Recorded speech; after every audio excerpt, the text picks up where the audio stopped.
Hi, this is Greg Albrecht. I'd like to walk you through my project to study the effects of the Hunga Tonga volcanic eruption on Earth's ionosphere. This project was undertaken to fulfill requirements for City College of San Francisco's Math 108 Fundamentals of Data Science course. First, I'd like to walk through an introduction to Earth's ionosphere. Earth's atmosphere is composed of several different layers, and each layer has its own physical properties. The ionosphere is a region of the atmosphere containing several sublayers of electrically charged or ionized gas particles. Depending on the density and the energy of the particles, they transform between a gas and a plasma, and they have an effect on RF energy traveling through the layers. And that RF energy, depending on the properties of the layer, can be reflected back to Earth, absorbed completely, or lost into space. And you can see that with this diagram here, demonstrating a couple different properties of radio waves as they travel through the ionosphere. So the layers of the ionosphere actually change throughout the day, with the E and F layers persisting day and night, and the D, F1, and F2 layers emerging during the day, and that's caused by the ionizing radiation from the sun.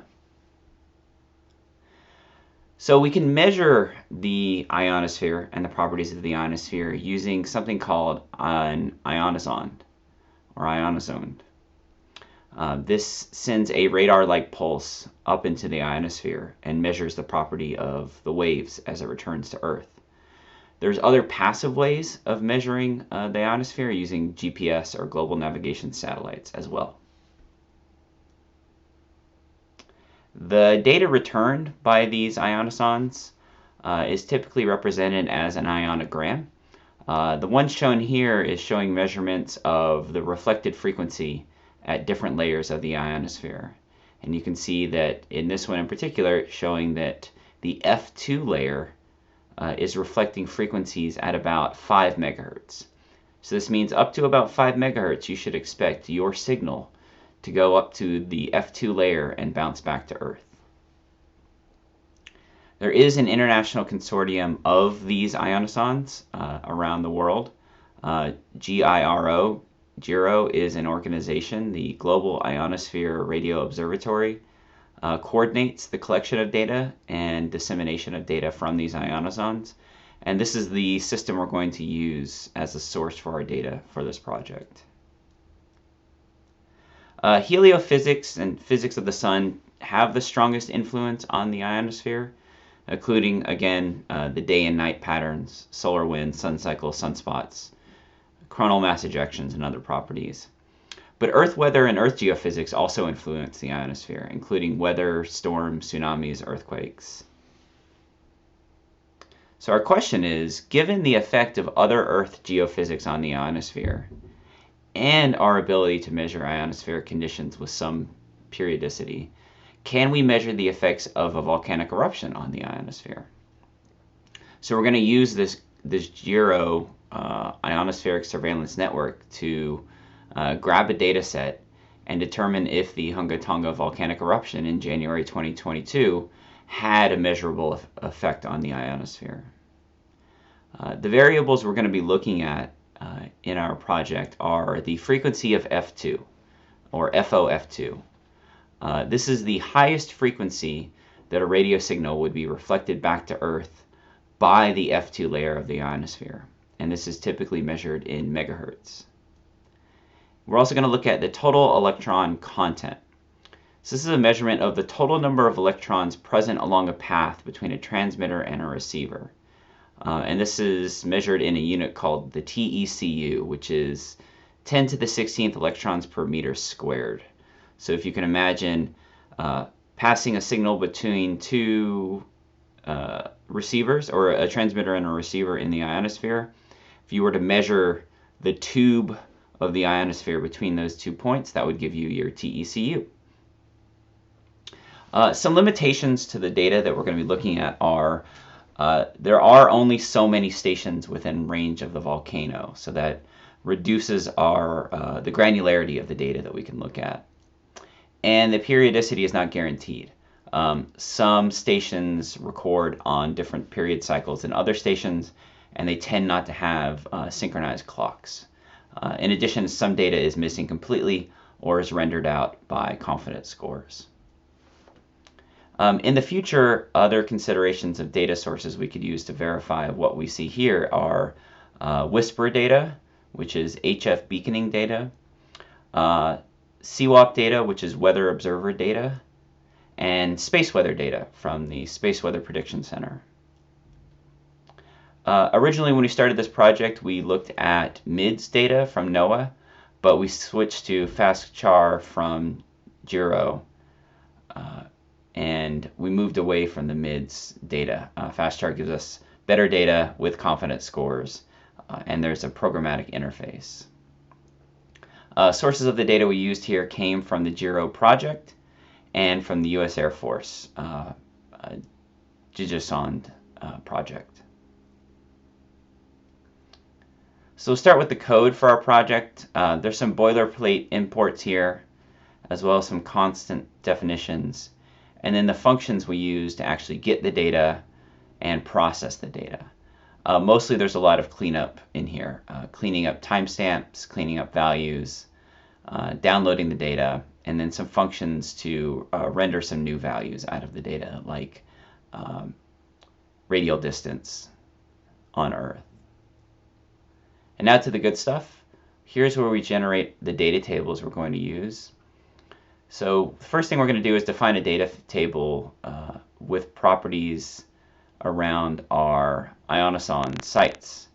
We're going to look at we're going to collect a couple of sites worth of data from around the Pacific region, including Point Arguello, which is Vandenberg, Wallops Island, which I guess is on the eastern half of the U.S., but it's a good reference point.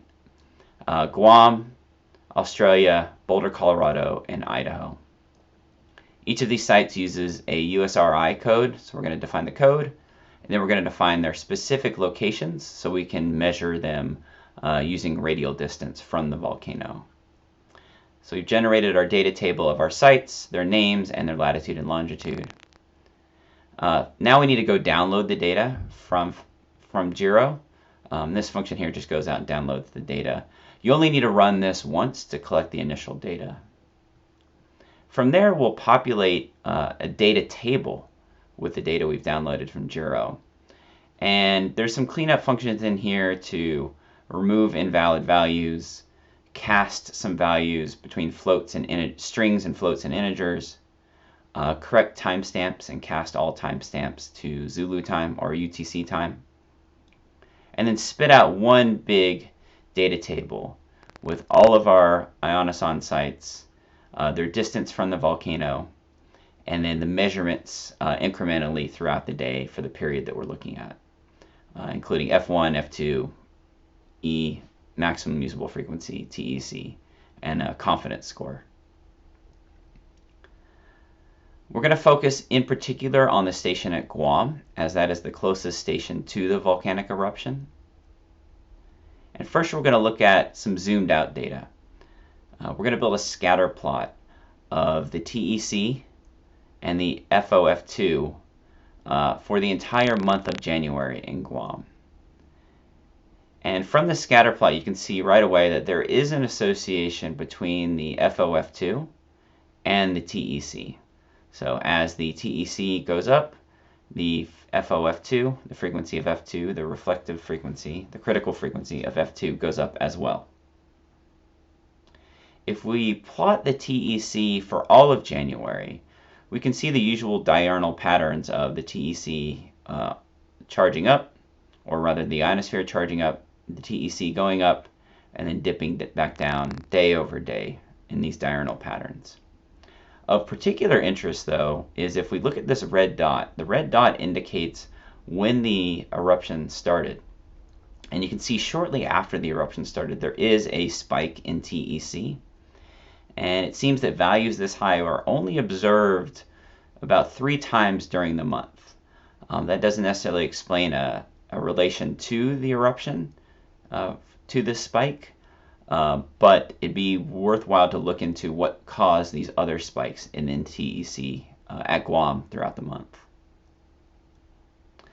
Now, if we zoom in and just look at the day around the volcano, so starting at midnight on the day of, extending to 11 p.m. or midnight the following day, so just the 24 hours of the day of the volcanic eruption at Guam, and we plot this data, first looking at the TEC.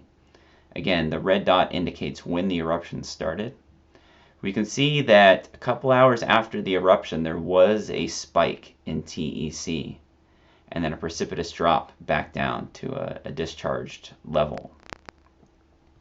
If we also look at similar time period of the frequency of F2, we can see that after the eruption, a couple of hours, there is a spike in, or a high in frequency of F2, followed by a trough and then a precipitous drop-off. We can also see that later in the day, there is another spike in frequency of F2. A histogram of our frequency of F2 data shows that there's concentrations around lower frequency of F2 and then concentrations around 10 to 11 megahertz of frequency of F2. A day-over-day comparison, just to show us what the previous day patterns look like, shows us that there is some variability with TEC throughout the day, but it tends to follow this curve of daytime peaks followed by nighttime lows. If we look at the TEC for the day in question, we can see that there is a little less variability, but overall gradual increase until we get to a peak and then a precipitous drop-off to a nighttime low. If we also look at the histogram comparison of our TEC, we can see that for the previous day, TECs tend to concentrate below 40, whereas on the day in question, we have some low concentrations and some very, very high measurements around 70 for TEC for the day in question. If we blow up our line plots a little bit and look at frequency of F2, FOF2 overlaid with TEC, again with the red dot indicating the start of the eruption, we can see that the spike in TEC is followed by this ridge, trough, ridge pattern in the frequency of F2, and both of which drop off precipitously in the afternoon and evening. Finally, if we build a slightly more dense graph, we can see these two values overlaid with each other, with the spike in TEC followed by a spike, trough, spike in frequency of F2, and both of them dropping off pretty quickly around the same time. So this is the data we've collected and plotted so far. Some future considerations are looking at other sources of meteorological and ionospheric data, like the CWOP, Citizens Weather Observer Program, the WISPER program, and the Space Weather Prediction Center's data around these periods. Thanks for taking the time to look at this.